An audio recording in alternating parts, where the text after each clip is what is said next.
Tinder before? It's the worst thing in the universe. I know this because I have been using it for years.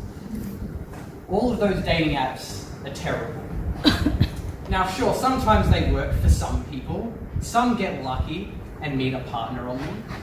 But most of the people who use them won't. And either way, it's a pretty degrading experience. Now maybe some of you are unfamiliar with what is that process like. Allow me to give you a brief demonstration. This is what it feels like to be a strapping young 25-year-old lad on a dating app. Someone give me attention.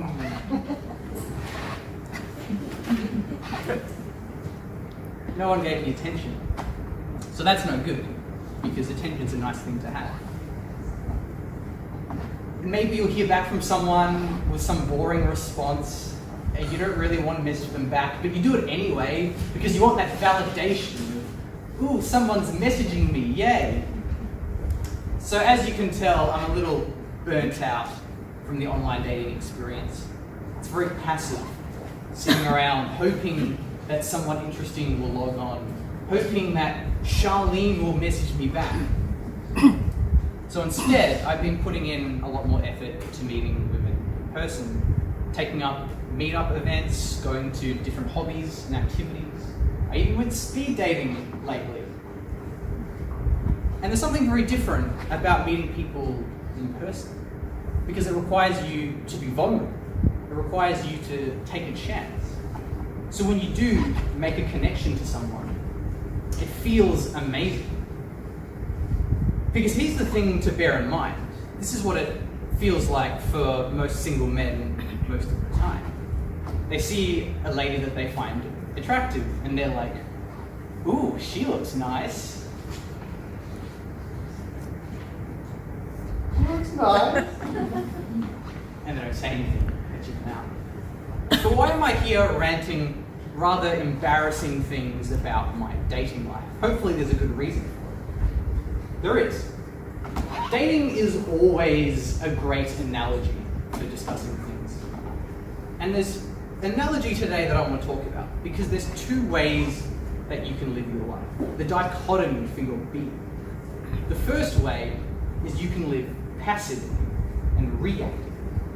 You can sit around hoping that the universe will give you what you want. Wishing, wanting, and waiting. I wish I had a better job. I wish I had big muscles. I wish Charlene would message me back. And the problem with that is most of the time you won't get what you want. The universe won't hand the things to you. And then you can become bitter and resentful. Why, universe? Why hasn't all these cool things happened? You become a victim. You don't want to be a victim. So that's no good. That's the online dating way of living. What's the other way of living? If that didn't sound like a prescription for fun. The other way of living is you can be active. You can be proactive. You can take matters into your own hands. You can be the master of your fate, be in control of your destiny. You can go out, take initiative, say hi to the pretty lady next to you. You don't need a reason, just be nice and say hi. Start that new business you've been dreaming about for years. Take up that new hobby, lift something heavy.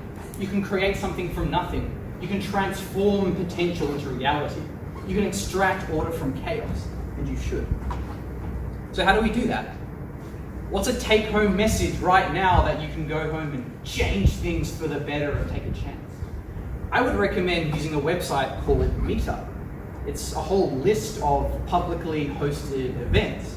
Things such as cooking classes, or yoga, or a book club, or Toastmasters. I found out about Toastmasters through Meetup. And when you take a chance, you show up to a meetup like that. You don't know what you're going to find. Maybe you'll find a dormant passion. Maybe you'll find someone interesting that you like. Maybe you'll enter in a speech contest. Yeah.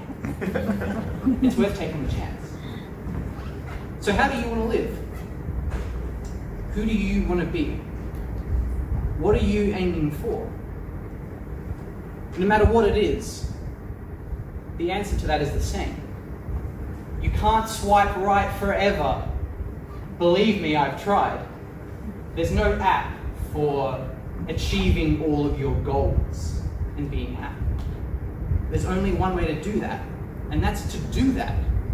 To take charge, take initiative, go out and do something. But that requires you being vulnerable. It requires you doing things that make you nervous. You have to be brave.